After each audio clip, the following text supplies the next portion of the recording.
to hold in my hands a podcast that contains such power. That power would put me up above the gods.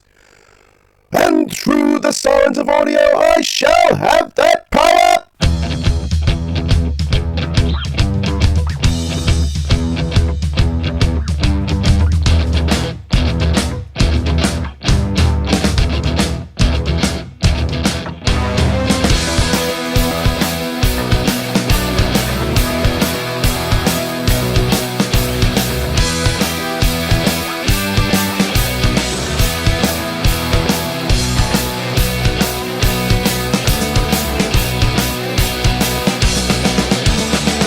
G'day audiophiles, you're listening to the Sirens of Audio, the podcast that explores the universe of Doctor Who and the audio medium. Now, I'm Dwayne and I'm coming at you from the wilds of Tasmania, and in the slums of Sydney is... It's Flip, suffering the dreadful slums of Sydney, and we have 2 cases at the moment, so it's pretty tough here. Really? Yeah, it's been a while since there's been any cases. I know, we've had to go back to wearing masks on public transport. But, right. Should end on Sunday. Okay. Well, on this episode of the Sirens of Audio, we're going to be talking podcasts. We're not going to be talking any specific stories. We're going to be talking other podcasts that we enjoy, and we're going to talk about the ones that we like. We've got a few picks each. But to join us on that from the Type 40 podcast is Dan Hadley. How are you, Dan? Hello, gentlemen. Hello, Sirens, I should say. Thanks for having me. This is really, really exciting. I love podcasts. I love your podcast, and I love talking about podcasts. You just love talking, Dan. Tell us a bit about the Dan Hadley story. Give it to us, and tell us a bit about your podcast. Well, I was born at a young age.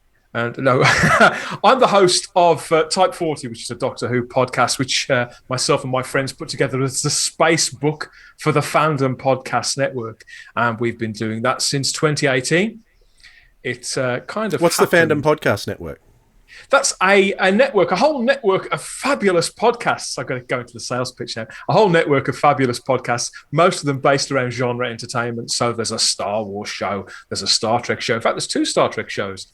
There's a regular movie show every week, and other shows about things like Alfred Hitchcock and other deeper dives, but all of it is geared around movies and TV, hosted by a whole array of people, literally from all over the world. So it's a very international network, and the shows are really entertaining, if I say so myself. I've always considered it a great privilege to be part of the Fandom Podcast Network. And they've, so I produced the show for them. They distribute it. And so we're sort of associated, affiliated with them, but we've also got our own feed as well. We're on various podcatchers as Type 40, a Doctor Who podcast. So people can subscribe to the entire network and get a feed full of all these wonderful shows, because you do find, don't you, that people who are into one genre are often into another. So you can do that.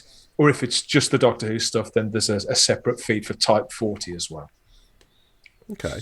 And you do for Type 40 has a live feed on YouTube as well, don't you? That's right, yeah. So I run this Type 40, a Doctor Who podcast, which has been going since 2018. And we sort of dipped our toes a little bit into YouTube, because we had a lot of our audience, some of the feedback we were getting was, we love the show, but we wish it was easy to get. And why aren't you on YouTube?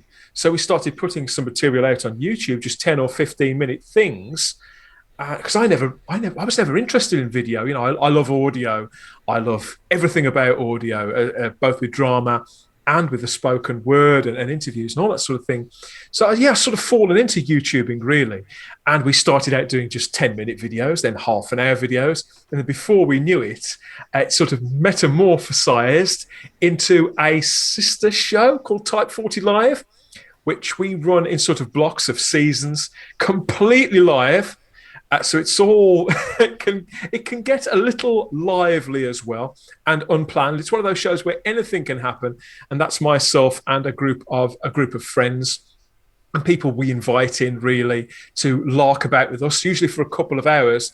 and talk about various subjects. So yeah, we've got the podcast, which is very sort of purpose built, and a traditional podcast, which is kind of interviews and features and all that sort of thing. But we don't do news on the podcast, because what I've found is that obviously news can kind of date a show. That's how I always view it. We don't do news on the podcast at all, because what we find is that when people go to the podcast feed, they often download 3 or 4 or more in a great chunk. And news dates, doesn't it? The very nature of news. But over on Type 40 Live on the Spacebooks YouTube channel, yeah, we whatever news stories have broken that week, myself and my friends, we bounce them around a little bit and see how we feel about it. And because it's always on YouTube in front of a live chat, so you've got the interactive quality as well, the interactive feature. So you can talk back to other fans who maybe they're doing the washing up or they're driving the car. Probably not advisable they watch us while they're driving, but we do sometimes get that. But you've got that sort of that two-way thing. So you think, okay, this is what we think. What do you think? And I love that too. It keeps you on your toes. A real challenge to a broadcaster, to a podcaster doing it live. And you do a Blake 7 podcast too? Yes, I'm also the host and producer of Teleport, a Blake 7 podcast, and that's something we just put out as the Spacebook. Obviously, Blake 7 is a little more of a niche show than Doctor Who. It's not so widely known, but it's got just as devoted a fan base. And it's a show that I've been watching since I was like 5 or 6 years old. Teleport's quite a new show. Only started a few months ago. And I made a few of them just to see if people would like them. So the general feedback is that people do like it. People want to talk about some more. People want to hear some more. So I'm going to be recording some new teleports also soon. So I record those in a block. Yeah, so because we've got some quite well. Got some big Blake 7 news over the next couple of months, haven't we? With these new releases from Big Finish dealing with Avalon, the character Avalon. And some of the ways it's a very exciting time. Very exciting time to be a Blake 7 fan. Probably the most exciting time that it's been since the VHS tapes came out. And it's all down to Big Finish and John Ainsworth and everything that the cast and creatives there are doing with it. It's really exciting. I think it's down to Babe and the Butcher being back. I can't wait. Oh, he's going to love that, isn't he? Colin's going to eat the microphone playing that part. I love a bit of Blake 7, so yeah, it's one of my favourite shows. After Doctor Who, do Blake 7. So we have to get you on Teleport. You have to return the favour. Come and teleport onto our flight deck. There you go. I'd love to. Now, since we're going to be talking about different podcasts that we like, it's now time for the Sirens of Audio to introduce a brand new flashcast that we've put together with a bit of help from our friend Rob Irwin from the Doctor Who show. It's a flashcast called Big Finish from the Beginning. And the reason we were inspired to put this together, and thankfully Rob's agreed to do it, is that he started blogging about the fact that he has started listening to Big Finish, the monthly range, right from the start. So we're going to be talking with him as he's going through the range, getting his feedback on some of the stories. And we're going to throw in episode 1 of that flashcast right here.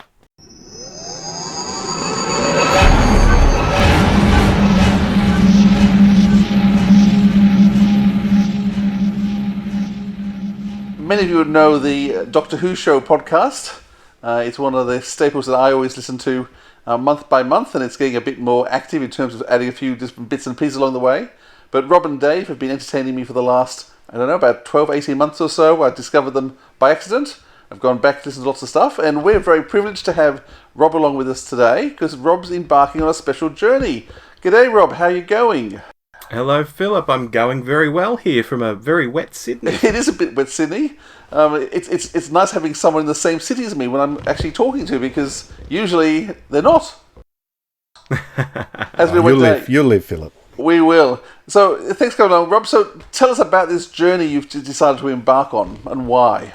Yeah, you'd think this was something I should have done a year ago when COVID hit and we were all at home for so long, and I didn't do it at all. But recently I thought, you know what, I should finally listen to all the Big Finish audios I have, because I've been collecting, hard copy ones, particularly the McGann ones, for a long, long time, almost since they started coming out. And through sales and things, I've collected a good well, the first 100 easily, and a good chunk of 100 to 200 as well. And I thought, I've got to start listening to this sometime, otherwise I'm going to be dead. And so I started on the journey, and I thought, the only way to do this for real is to start at number 1 and just work through. Even though I've heard some of them before, particularly the McGann ones, I'm just starting at 1, working through. So when did you start this mammoth task? When? Oh gosh, about a month or 2 ago now. So I've worked my way through the first 20-something as we talk here today. Okay, so our aim is to just check in with you now and then, just to see how the journey's going, to have a look at the list that you're doing. I know you're a bit of a list man. What are you expecting to discover on this journey? Have you got any expectations? I really wanted to hear the Colin stuff, because everyone talks about the Colin stuff and how Colin is so much better. And he has this companion called Evelyn, and she's amazing. And, that's what I'd heard about. And I hadn't actually listened to a lot of Colin on Big Finish. When I'd listened to Big Finish, I'd, again, listened to the McGanns mostly. And then the Davo type stuff, because I'm a big Davo fan. And maybe some McCoy, not many. Colin was like the forgotten doctor here, even though I'd heard such good things for, well, pretty much 2 decades now. Why has it taken so long? I have too many interests, is the short answer. I have way too many interests.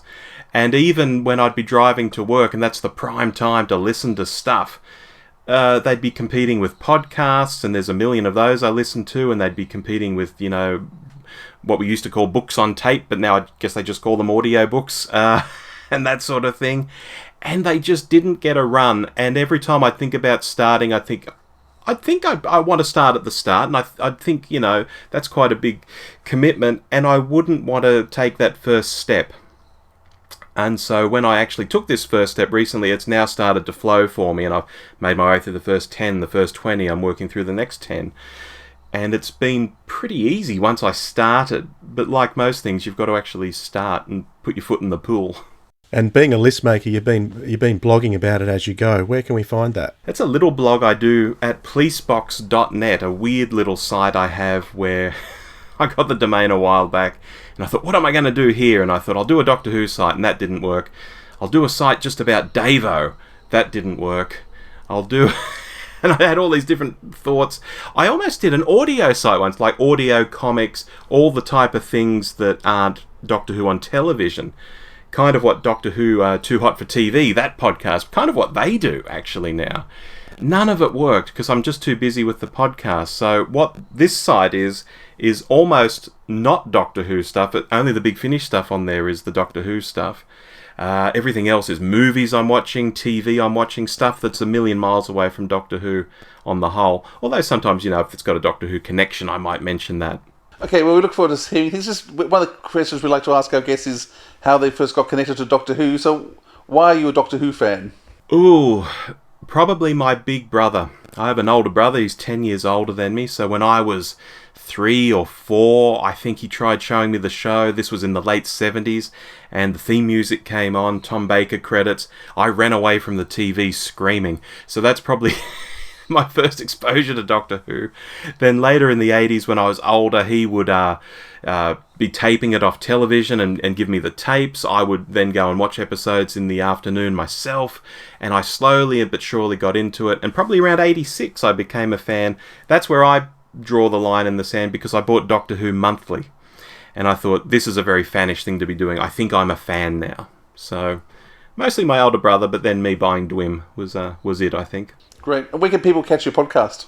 Oh, well, you can stream it straight from our site, which is thedwshow.net, or you can find us on Twitter at The DW Show, or on facebook.com/The DW Show. We tried to just use that name sort of everywhere. Streaming it off the website's probably the easiest, if people don't want to subscribe, don't want to dip their toe. And you got 3 things happening now. What are the 3 things? Oh, well, we have the main show, what we would call the flagship show. That's what we've done for years now, about 6 years now. That's an hour and a half long show that comes out every month. But we're also doing 2 20-minute shows. One is called The List Makers, where we make lists because, hey, as long as there have been Doctor Who fans, there have been Doctor Who fans making lists. And we have a topic each month. It might be, our top 5 companion departures. It might be our top 5 worst special effects, whatever. And we give our lists and then we riff on it for 20 minutes. The other one we make is called Primary Sources, and that's where I take old episodes... That's where I take old issues, I should say, of Doctor Who magazine, and I read the letters page to somebody, and that can spark some, conversation. They might want to answer directly to the letter and comment on what the letter said, or they might take a theme from the letter, or they might even just take the year the letter was written and then riff on something completely different. So that can go all over the place as well. And that's about a 20-minute show as well. We find people like the shorter stuff as well as the flagship show. Brilliant. Well, people can check that out. And we're going to have you back real soon to talk about your first 10 episodes, the first 10 stories of Big Finish. So we look forward to chatting to you about that first list you've got. Fantastic.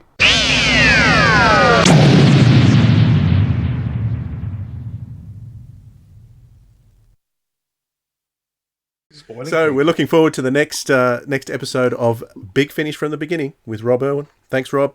Appreciate you doing that. And guys, usually it's just Philip and I doing this, but Dan, I suspect that I see a rabbit hole up ahead as well. Here we go.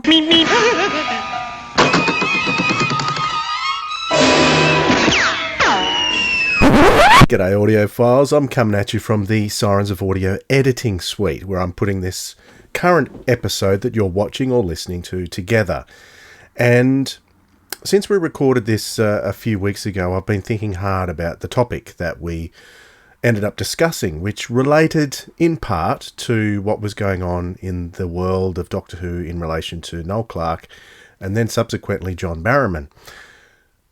But on thinking about it and hearing lots more podcasts with plenty of Doctor Who fans talking about the subject, I thought it's just something you probably don't want to hear fans talking about on a podcast again. That's not what you've come here to listen to. Do you think our opinion is important? I don't think our opinion at the end of the day is that important on this topic. It will only be important if you're the type of person to go, well, I'm going to listen to them if they think my way, and I'm going to stop listening to them if they don't think my way. So I thought I would hijack this rabbit hole and get us back onto the topic, because we did talk for about half an hour on this subject, and we went off on various tangents that the three of us, as three middle-aged fans with kids, were interested in the tangents that this subject took us on. I don't think that those particular tangents in relation to kids would be of any interest to Doctor Who fans. So I'm going to spare you from that. I'm going to get us out of that rabbit hole, stop you going all the way in. I'm going to take us back up, and we're going to get back to talking about some of our favourite podcasts right now. Shall we get out of this rabbit hole? Yes. Let's get out. Yes, please. All right, so what we're here to talk about on a more lighthearted note is some of our favourite podcasts. How do you want to do this, guys? Do you want to go one at a time round the table, or should we just go our whole bunch at once? What do you want to do? You choose. You're the host. So are you, I'm Philip? easy either way. All right, let's do all of our listed at once, because I've got them all in front of me, and I'll forget if it goes around the table. So, Philip, let's start with you. Start with me, okay. So I don't know how much you want me to say. Let me. So the first podcast I ever listened to on any station at all started in 2014. That's Flight Through Entirety. So I don't think... 2014, I wasn't listening to a podcast. I don't think I even knew they existed. And I just remember sitting... actually, there was a Doctor Who event in Sydney, and I was sitting over lunch, chatting with Nathan Bottomley, and he said he just started a podcast. And I went, what's that? And so downloaded it, and since then I've subscribed to it and listened to every episode. So Fly Through Entirety, for those who don't know, is a Australian Doctor Who podcast. It was started by a guy called Brendan, and he got together, he's a couple of mates, so Nathan and Richard, and the three of them decided they were going to work through every Doctor Who show from beginning to end, originally just a classic series, and discuss it. when they started, they did half a season at a time, so it was sort of huge chunks of episodes, and it went for an hour and a half to 2 hours for these podcasts. Later on, I think with John Pertwee, they decided to cut it down, just do one story at a time. Later, they were joined by Todd, and so that's how they did the whole classic series. It's a detailed, deep dive, usually quite entertaining, usually factually accurate. Occasionally, they throw in a few things which I think they've made up, but don't we all? And then when they got the classic Speak for yourself, Philip. When they got the classic run, Brendan decided he didn't have the energy to keep going the same way anymore, so Nathan took it over. And it changed format slightly. They still look episode by episode, story by story, but Nathan now sort of chairs a panel of people who come on and off so that they don't have the same people for the whole season. And so they don't make a big fuss of their guests. People just come on and talk. So that's the main thing. They also do a thing called Jodie and Terror when the show's on at the moment, which is discussing the Jodie episodes when they come on.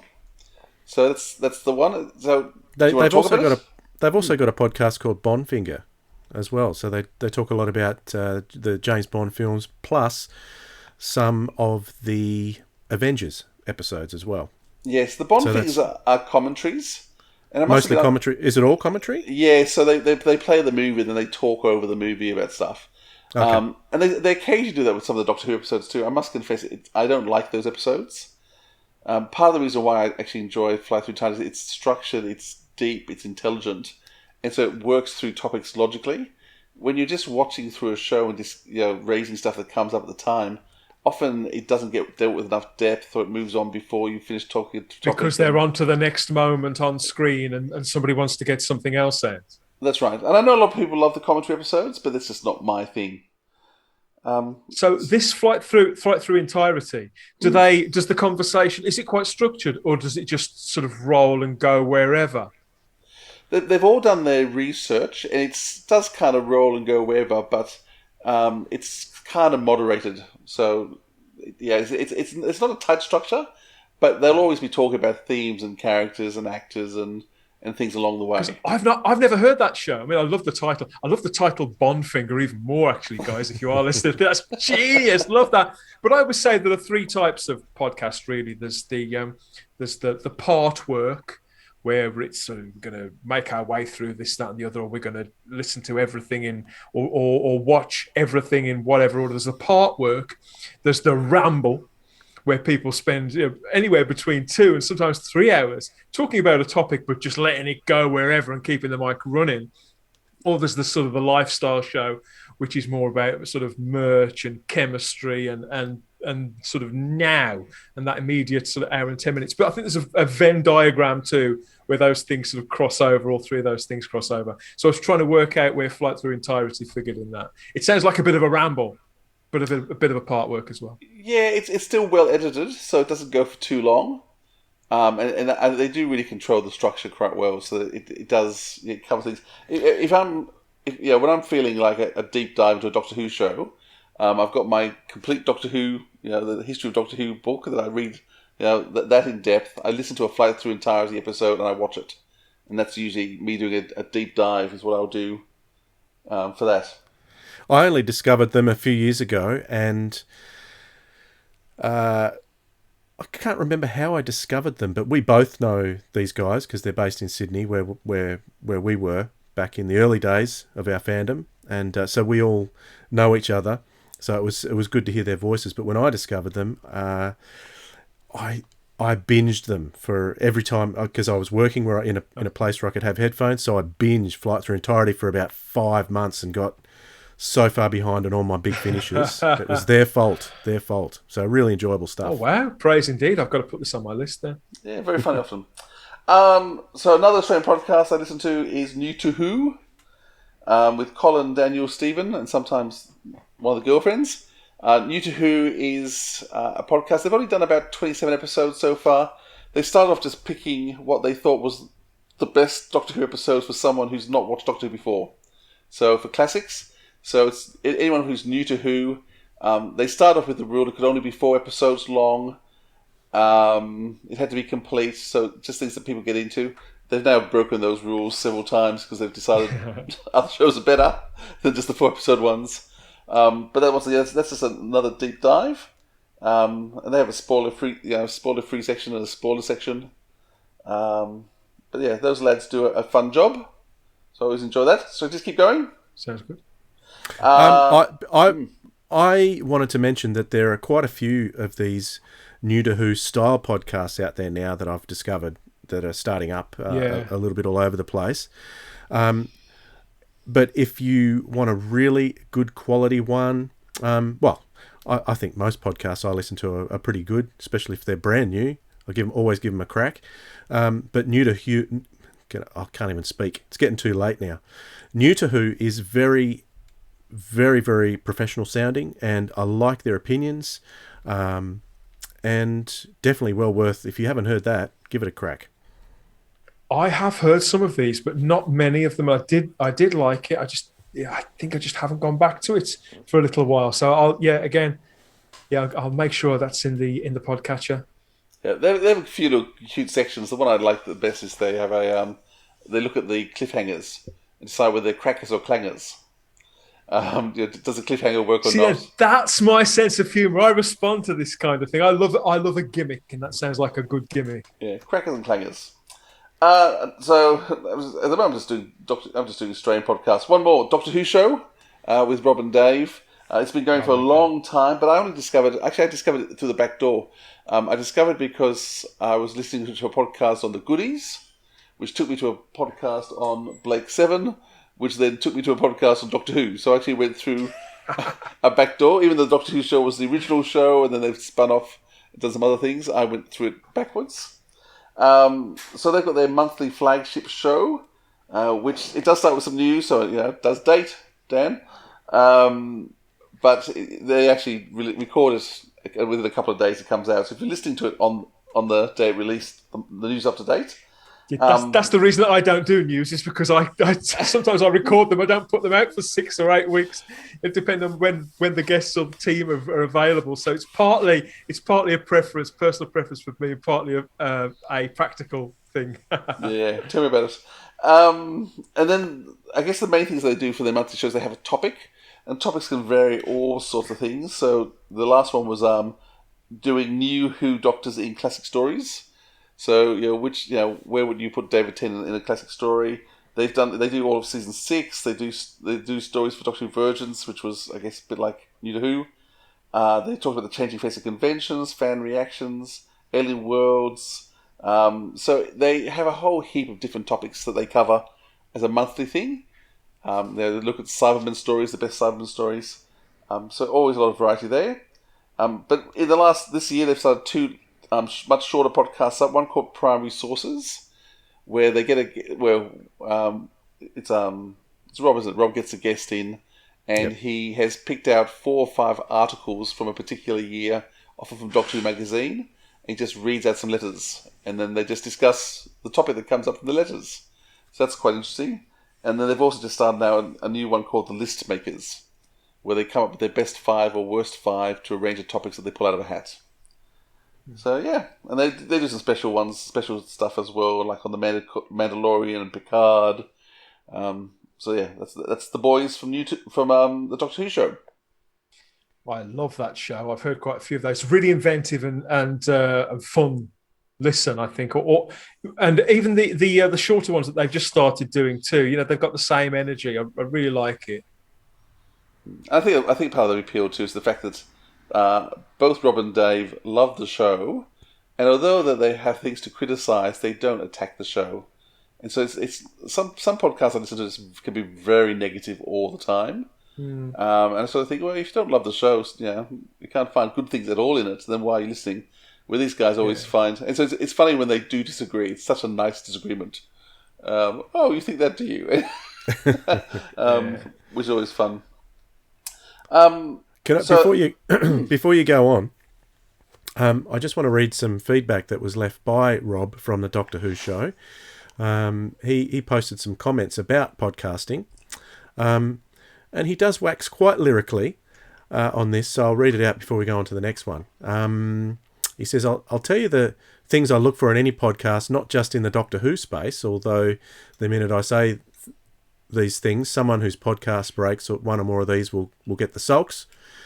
It's okay. It's okay, Rob. You can say it. Number 1, short intro music. It's not TV. A long intro isn't needed. If the listener's sitting there or skipping forward through some boring intro or a Me 1, Me 2 segment every episode, there's a problem. Number 2, cut to the chase. There are some podcasts where 5 to 10 minutes go by and they haven't even introduced what they're supposed to be talking about, let alone started talking about it. Respect the time people are generously giving you. Number 3, edit, edit, edit. Not every word you say is golden. Oh, I don't know about that. You can lose stuff. If you repeat the same thing twice in the space of a minute or two, cut one of them out. If someone forgets the name of a story and ums and ahs for 10 seconds before they remember, cut it out. I'm a classic for that one. A good edit is also respectful of the audience's time. Instead of suggesting, we had a conversation and uploaded it, didn't do anything else to make it listener friendly, because it's more about us having a conversation than it is about the listeners enjoying it. Number 4, keep the overall show short.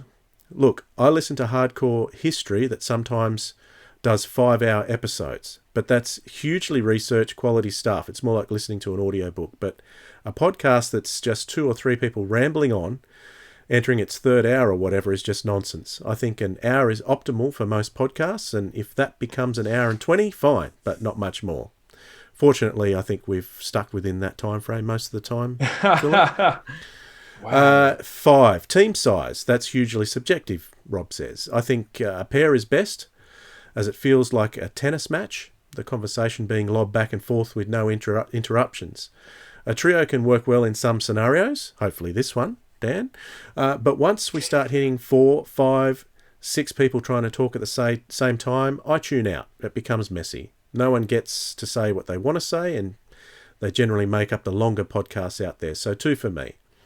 They're my big ones. Not expecting you to read this on the show by any means, Dwayne. As if I wouldn't, Rob. As if I wouldn't. But it might give some food for thought in the discussion overall. Then he goes on, and he wanted to post again. And he says, actually, I'll say more. Specifically about what makes a good Doctor Who podcast. It's the USP, or unique selling point. Now, we all know there's nothing new under the sun, least of all in Doctor Who podcasts, but the more a podcast can find its niche, the more I think it can find a decent audience. You guys see that by going for the Big Finish market. Another might see it for going for the female market. Too Hot for TV does everything but TV episodes, so although being a slight competitor to you, by talking Big Finish, they're also talking novels and comics too, and so on.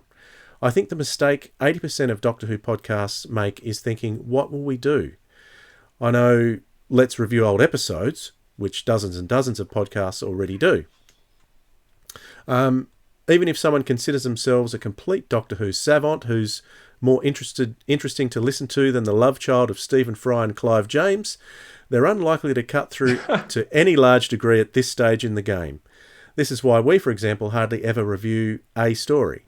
I think we've done that twice in over 6 years. It doesn't make our approach... We don't do that on Type 40 very often either. Yeah. It doesn't make our approach unique by any means, but it's certainly different to the majority of Let's Review Stories podcasts, and that's why we do it. So yeah, USP is important, and I think it's often overlooked. I think people get carried away with wanting to make something and just leap at the lowest hanging fruit without really thinking about whether they've got something interesting or whether it's just more of what's already saturated the market. That said, best of luck to anyone having a crack at making anything.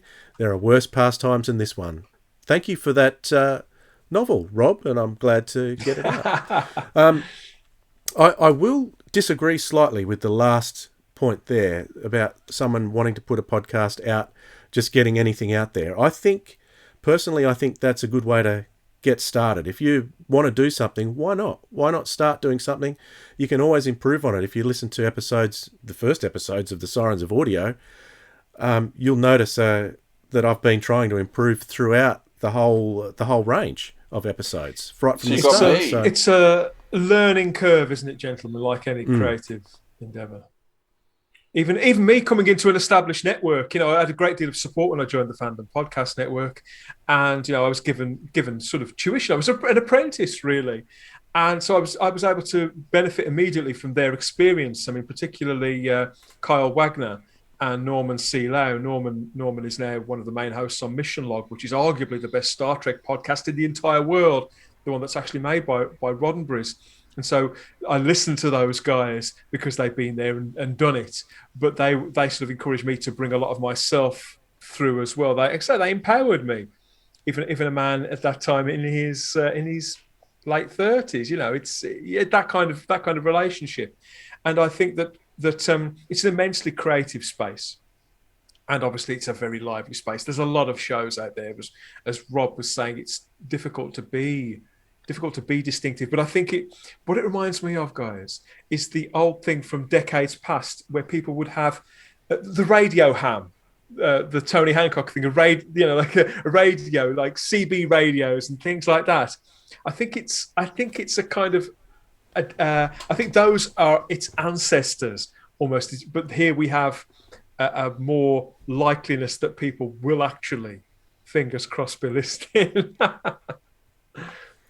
And unfortunately, one of the drawbacks of the pandemic in terms of podcasting has been that there's been all these creatives around that are usually making TV shows and other professional radio shows and going, let's make a podcast now because there's nothing else to do. And they're popping up everywhere.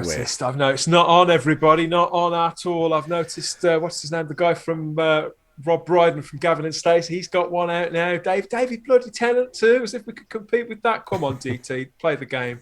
Stay in your own lane, mate. Stay in your own lane. Now, I was listening to some of the stuff, Rob. I agree with him about run times. I believe that the sweet spot is an hour and a quarter to an hour and 20 minutes. There you go. There's a tip from a guy who's been doing it a few years. I agree with that. And the theme music thing, I don't know. It depends how good your theme is, Rob. Type 40's got the very, very best theme in Doctor Who podcasts. Of course it has. I will not ever lay claim to anything else confidently. But yeah, if you've not heard it, Type 40 has got the best of the Doctor Who themes. People need to hear that theme tune in full, everybody.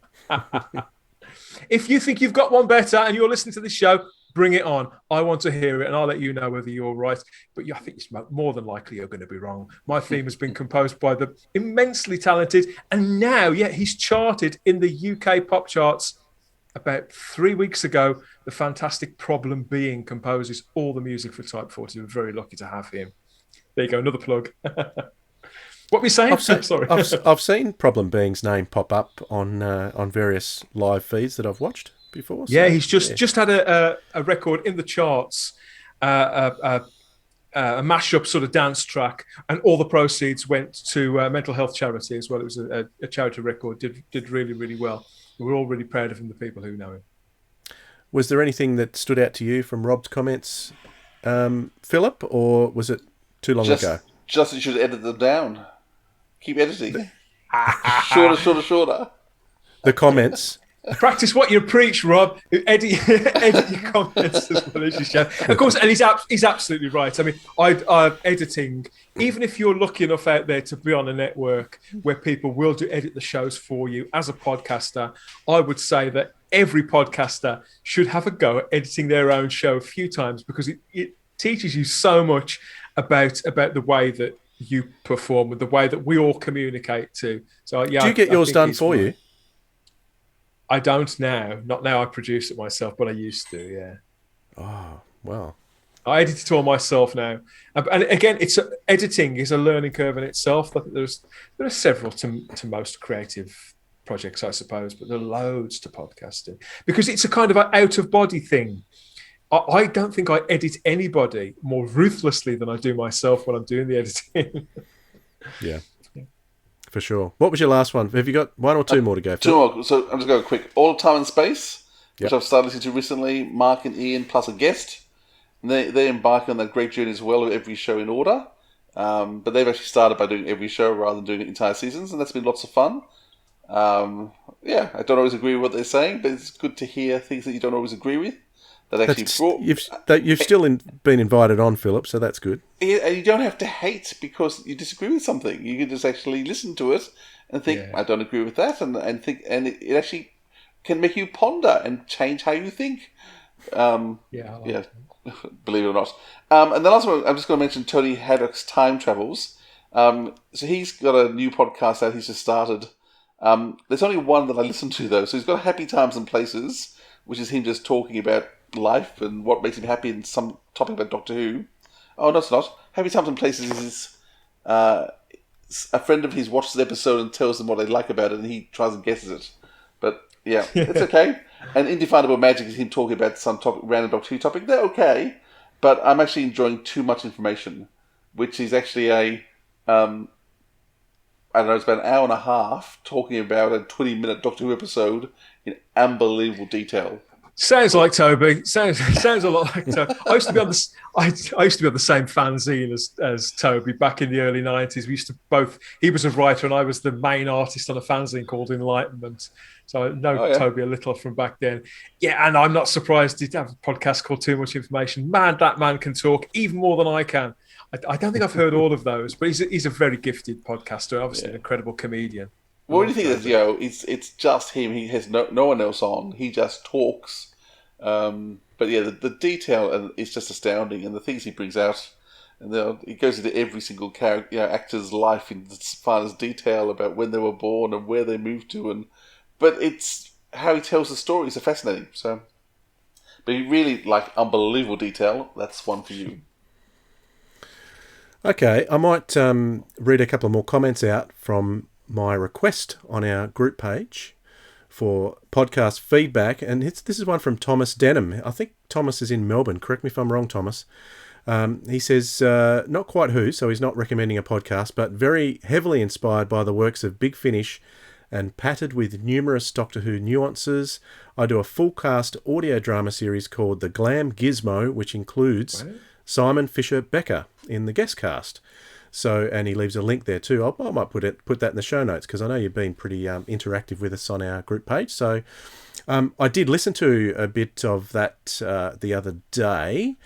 The problem with fan made stuff or amateur stuff or other stuff that's even professional but free is that time becomes an issue with me. There's so much stuff coming out from Big Finish and a few other things that I listen to. Time is a hard one for me. Have you heard much of the fan audios that are out there, Dan or Philip? I try to. I do. And I know several people who are involved in making them. I've just spoken to Dominic Martin, whose Doctor Who Remnants has just come out. And even though I know Dom, I haven't even had a chance to listen to that. But I'm immensely... I admire these people who can do this. It's the same with Big Finish, create soundscapes and act and put that much creativity into that format. It takes my breath away. That some of the storytelling on fan audio stuff I don't listen to as much as I'd like to, and it's partly exactly as you've said, Dwayne. I've got so much audio to listen to, but I'll certainly be bookmarking any suggestions that come up now in the show. Or later on through your Facebook presence, yeah.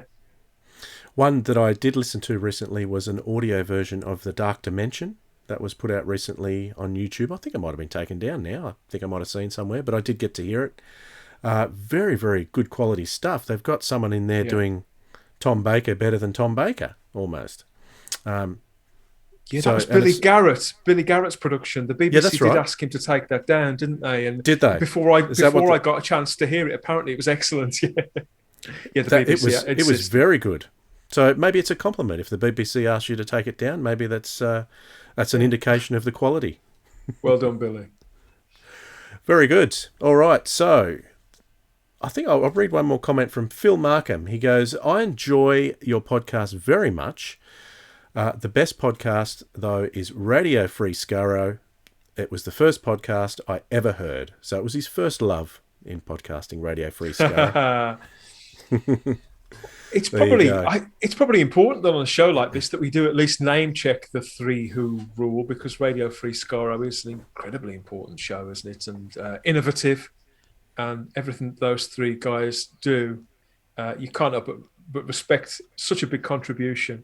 And but they're so established, so I haven't chosen them either. But I a salute to the three who rule for Radio Free Skaro for the consistency of that show. Yeah, I think I threw one on the other day, and it was something like episode 890 something that they list every time. And yeah, I hesitated putting the episode numbers on our podcast because I thought, if we do go that long, it sort of gets a bit out of control perhaps. But it is handy to know if you want to refer back to something, you can just say episode such and such back. So, but yeah, when you get to that many, boy, they're pretty dedicated, aren't they? Yeah, and I think with the numbering, I do hear that sometimes. Why number your podcasts? I think, well, the thing is, if we don't, Apple Podcasts and various podcatchers insist they do it for you, so we may as well number them. Is how I look at it. Speaking of Radio Free Skaro, that's is that Stephen behind that one? Stephen Shapansky? Stephen Shapansky. Okay, so Warren and Chris are the other two. Yeah, guys. he's involved in loosely with another podcast who is mentioned here by let me see, Catherine Sullivan. She left some feedback. She's actually a writer from South Australia. So hi, Catherine. Thanks for your feedback. And she writes that her favourite is the Verity podcast. She also mentions a new one that started up called Sledgehammer, which is hosted by Paul Ebbs. I listened to a bit of that today. It's really good. He's got Martin Day on, so it's writers talking about writing, which is really interesting. I asked why Catherine likes Verity, and she said it has good discussions with always positive and thoughtful things said. And I haven't listened to Verity for a little while, but I was listening quite regularly there at some stage a while back, and I did enjoy their stuff. Yeah. All right, let's move on to Dan, your picks. Oh, okay, me. Right, where should we start? Start with number one. I've been listening to podcasts for, how long could it be? About 12 years, off and on. And I first found them kind of accidentally. I think I saw a link to something on a website.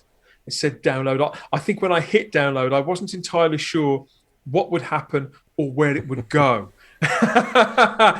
or what I would do with it and how I would listen to this thing. But I just know that it sounded interesting. And I think by that point, I've always been a big fan of Ricky Gervais. And Ricky Gervais he was innovating in podcasting too. I think he's broken a lot of ground with very creative and instrumental in the success of podcasting internationally, I think. But yeah, over the years, I've had my listening habits have sort of changed. And there are some shows that obviously have ceased, former favourites that the hosts, they politely retire for whatever reason, sometimes for family reasons, because everyday pressures they do sometimes bear on us, don't they? When we're making these shows, I'm thinking particularly of Who on Who. Do you remember that one, where Marty and David would review DVDs as they sort of came out, father and son. And I was like that. I like the dynamics there, the uniqueness of that. What I found is that the ones that have stayed with me for longest have tended to be because of chemistry, Dwayne. Chemistry between the hosts, as much as anything that they discuss. It's like they're old friends, and then I'm part of something. So yeah, the ones that I wanted to talk about. Let's get the first one I wanted to mention. Is yes, this is interesting because it's another two-handed one, and it's another kind of part work. It's called The Old Doctor Who Show, not the Doctor Who Show, The Old Doctor Who Show, and it's hosted by Dan Johnson and Erica Grissom, and it's been going for around 6 years. And these two guys, these friends, every 3 weeks they put one of these shows out, meticulously every 3 weeks, and they record a review of a classic story. So again, nothing that's going to frighten the horses. There's nothing remarkable or different in that. But what makes this particularly interesting is that these guys, I think they'd come to the show specifically during the new Doctor Who era. They're both based in the States, discovered the show through Netflix, And so originally they would choose the stories they were going to watch based on what was available just on just on Netflix and other places. So they were working their way specifically through the classic show because they loved the new series so much, and they knew so little about it. That is the joy of the old Doctor Who show. These guys, they don't do any research. They don't hit up Wikipedia. They don't even come into the reviews with copious notes. All they come with is their friendship, their senses of humour, a few bits of feedback from their audience. They harvest sort of early reviews and recommendations from their various social media arms. So they bring those comments in, and there's a wonderful interactivity there too, because they're often regular contributors.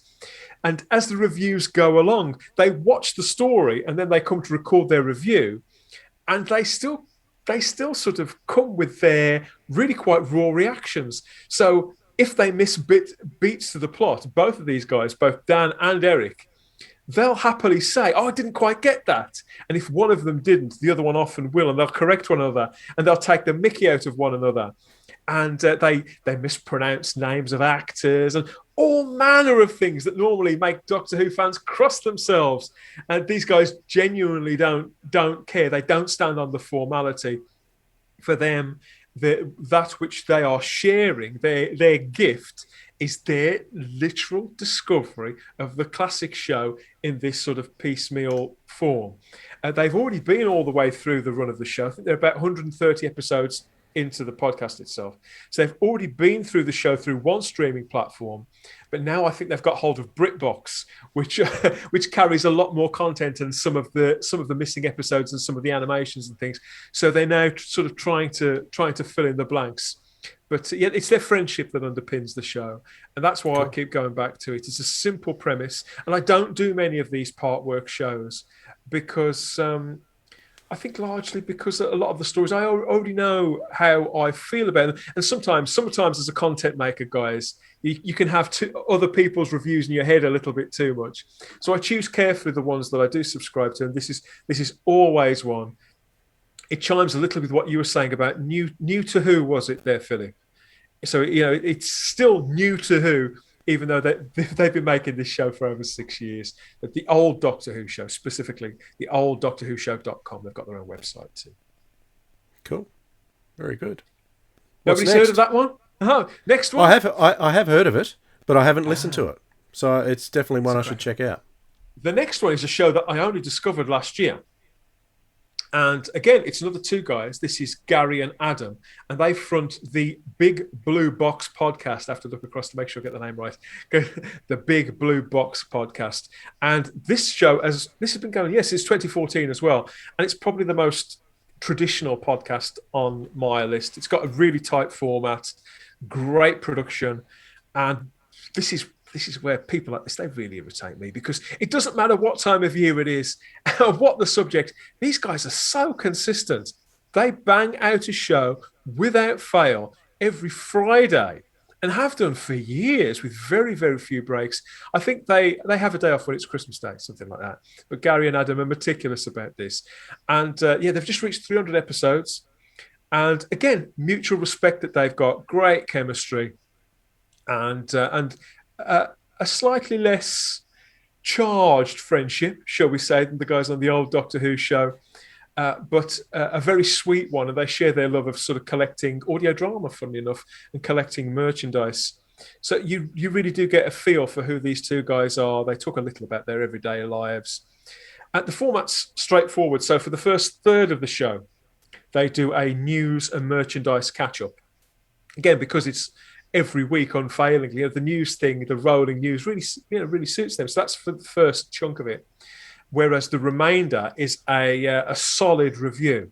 And how they do their reviews is they put into rotation episodes of Doctor Who itself, of Torchwood, and the Sarah Jane Adventure. So it goes around like that.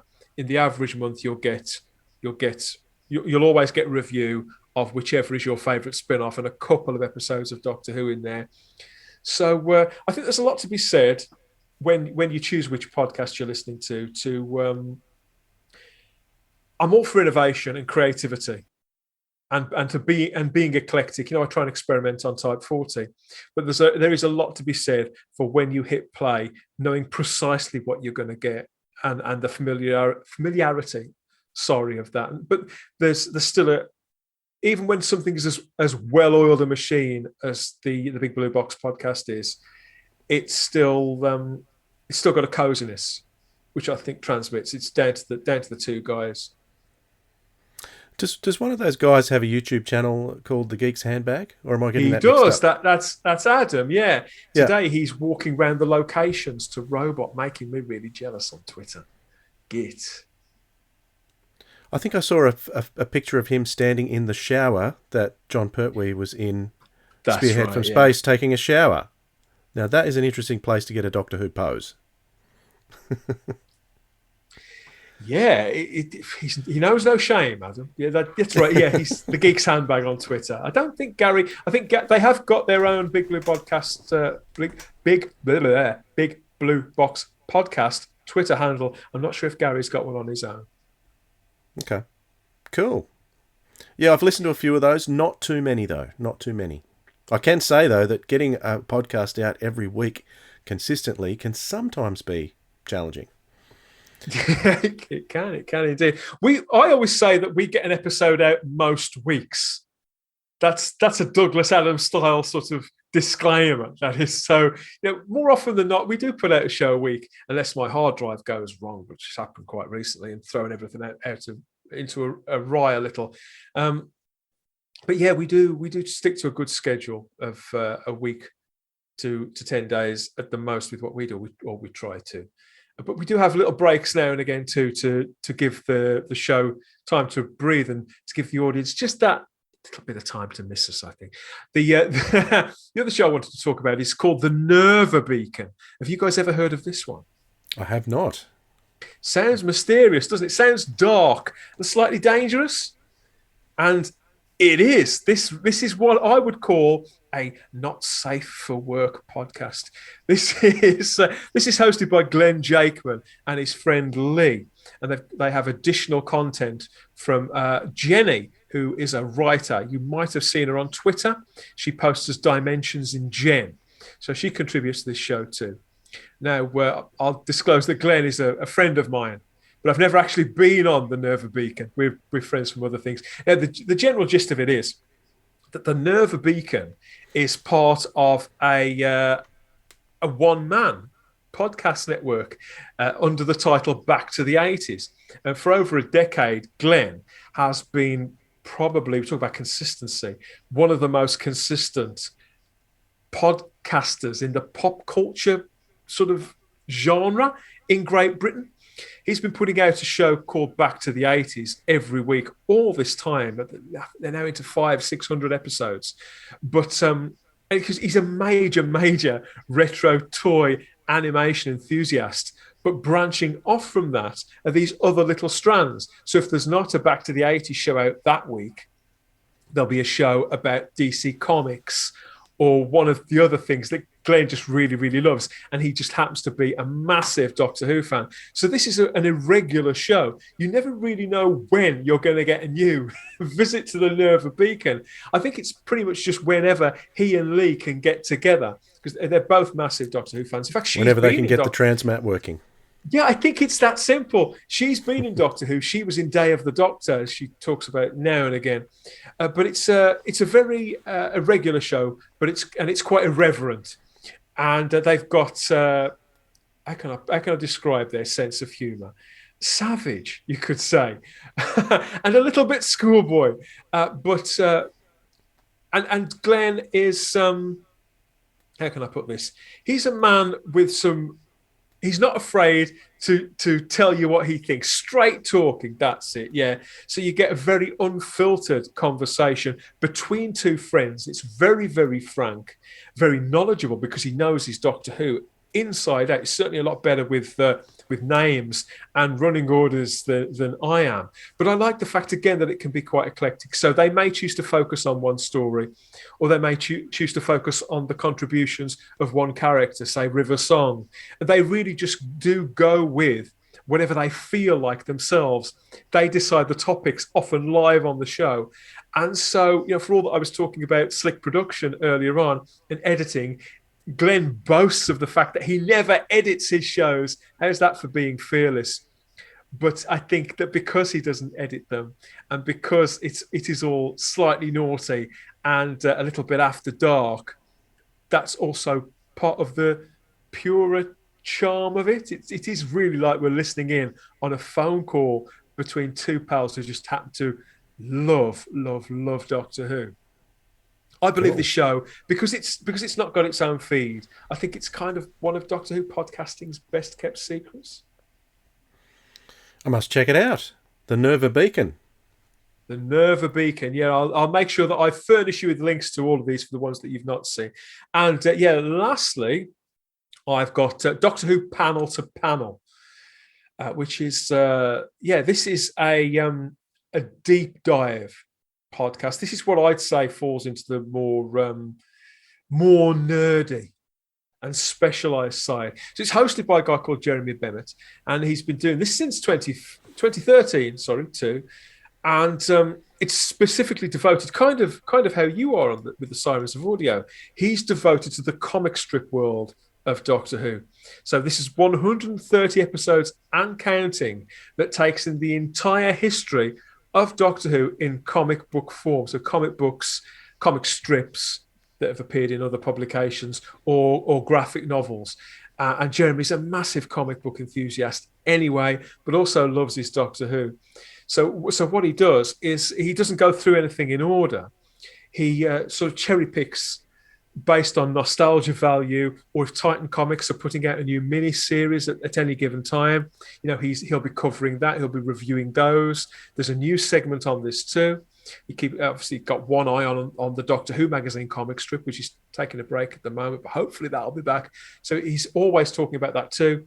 But he's also managed to get, over the lifespan of the show, he's got some fantastic interviewees, people who I've never heard interviewed before, artists and writers from the comic strip. Some of whom are big respected names in the comic book industry. I'm a massive fan of comic books. I work in this field myself in sequential art and storyboarding. So he's had them all on, people like Mike Collins and Lee Sullivan, and people like Richard Starkings, the lettering god Richard Starkings, who now works for big comic book publishers in America, but started out on Marvel UK. But Jeremy's passionate in his pursuit of the material and unapologetic in how deep dive these conversations go. But if you love the comic strips, if you love comic strips and comic books generally as much as I do, as much as Jeremy does, then comic book, then Doctor Who Panel to Panel, can't speak, Doctor Who Panel to Panel is absolutely an essential listen. Beautiful. Can't say I've heard that one because I've never been a huge fan of the comics personally, not even a little one. But artwork is certainly very important. As an audio fan and as a music collector, artwork plays an integral part in the whole package. So I do appreciate the artwork, even if I don't appreciate comics so much. He's talked about, for example, those things. Do you remember when Big Finish with the main range first started? How they'd have that one-page feature in Doctor Who magazine. There'd be a text preview, and there'd be a comic strip, just a few panels, usually drawn by Lee Sullivan, funnily enough. So he's talked to Lee about all of that and the tying in to other mediums. So that always comes into it with Jeremy too. Absolutely. Awesome. Almost my turn, but before we get to me, I want to go through a few more comments.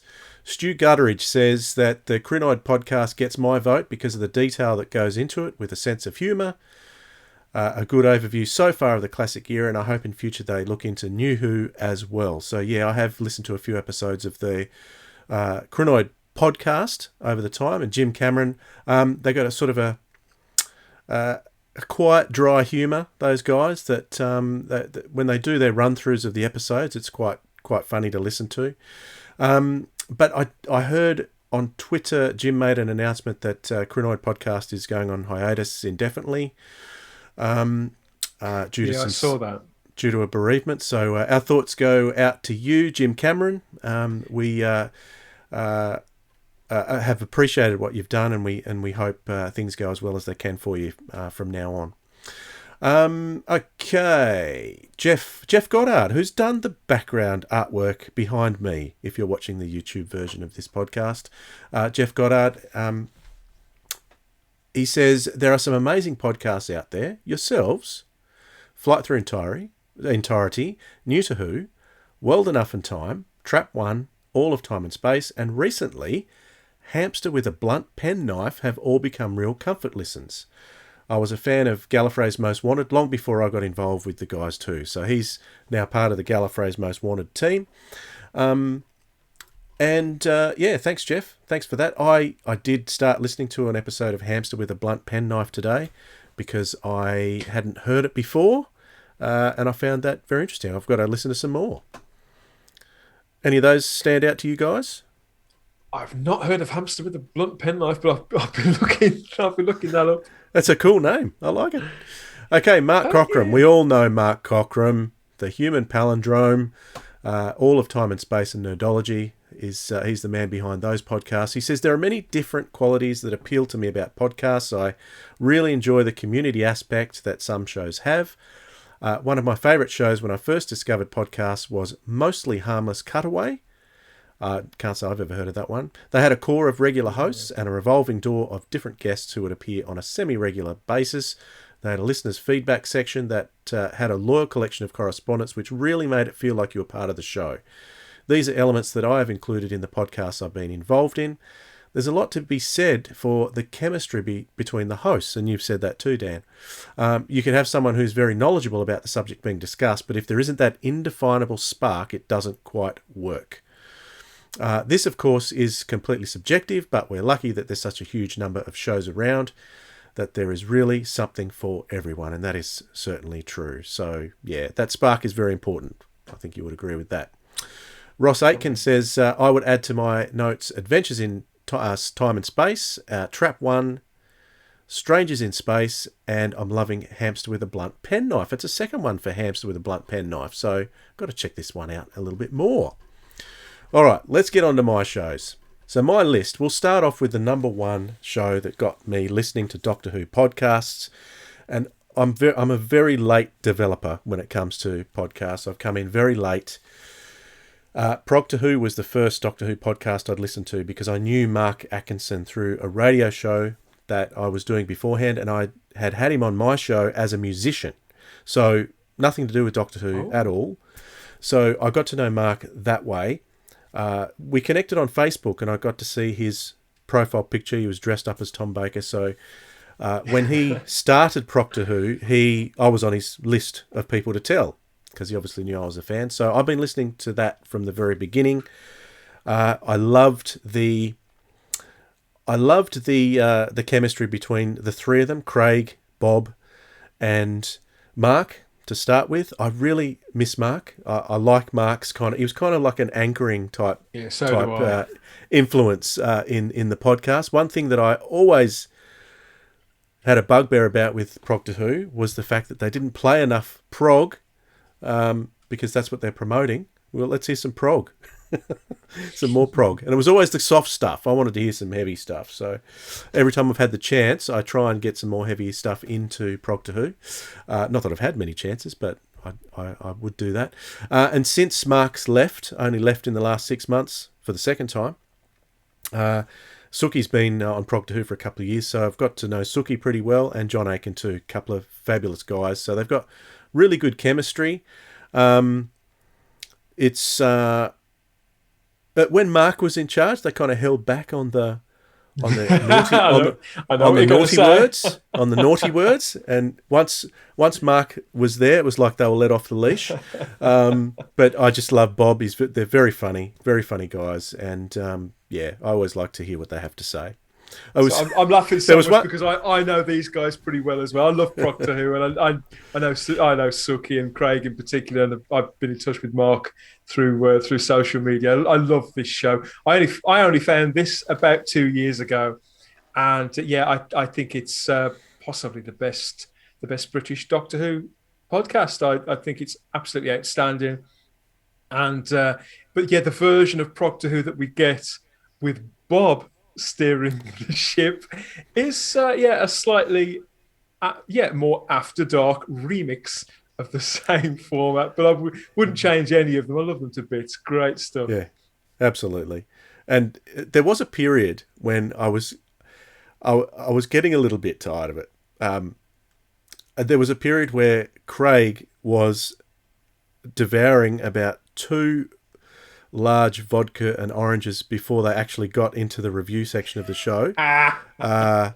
And so it was becoming quite incoherent towards the end of the show. And I was, Craig. Come on, Craig. Come on. He's absolutely incorrigible. We had him as a guest on Type 14. He was sober, but I had heard the legends. But what's good about Craig is that he loves the show, but he makes so many mistakes, and that's part of his charm. It doesn't matter. You just don't care. And when Mark was there, Mark would always be in the background saying, "No, Craig, it's this. No, Craig, it's this." And Craig would be talking so loud that he wouldn't hear Mark anyway, so it didn't matter. And it was like what you and Mark Cochran were saying in his message before, that chemistry, that spark is always there in Proctor Who, and that's what appeals to me. Okay, second one. I can't remember how I heard of this one, but Something Who is another podcast I really like. Richard Smith and who are the other guys? Giles and, I should know, the third one, Paul Morris. He's a Big Finish writer who's been on Sirens of Audio too. They have a really interesting format where they discuss an old episode and a new episode, find the connections in between. So it's from that something old, something new, something borrowed, Something Who. That's his little. Oh, I get it.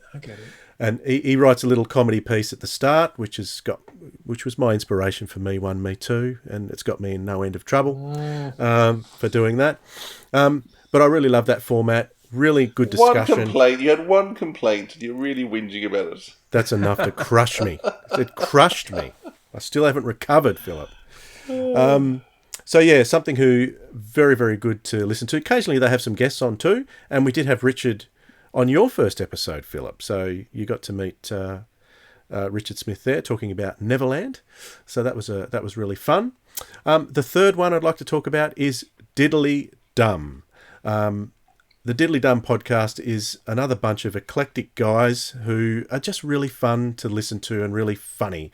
Sometimes they talk about topics that I'm not interested in. They had a series a while back where they're talking about the comic strips, so I wasn't really engaged in those.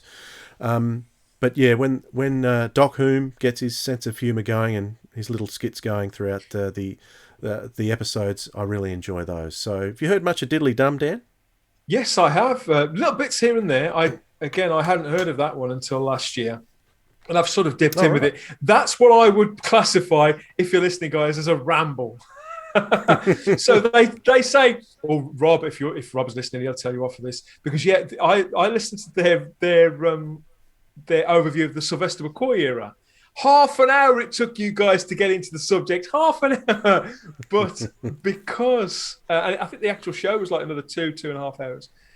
But it's the dynamic, it's the friendship. It's that one feels like you're kind of overhearing a conversation in the snug of a little pub somewhere with an open fire, and obviously they're all very. I was impressed by their language, the vocabulary. I had to look up a couple of the words, guys.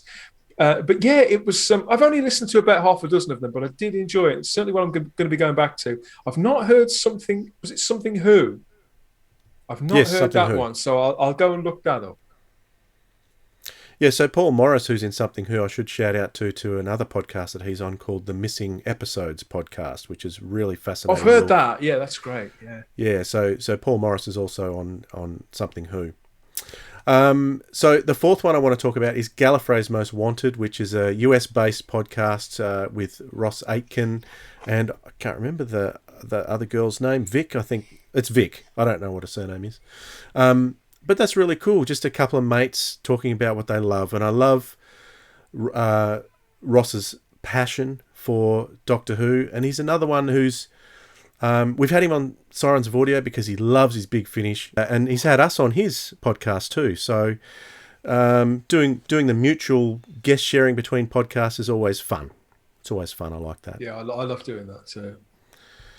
And last but not least is Strangers in Space. So I'll give that one a mention, and I think I came across that one because I saw JR's name mentioned a lot on Proctor Who's comments, so I thought I'll check out JR and what he was doing, and I came across Strangers in Space that way. And before it became Strangers in Space, he was what was it called? It was called the Blue Box Podcast. That's right, because he was on with Starburst, wasn't he? Yeah. So, and for some reason they stopped calling it that, and they went to Strangers in Space.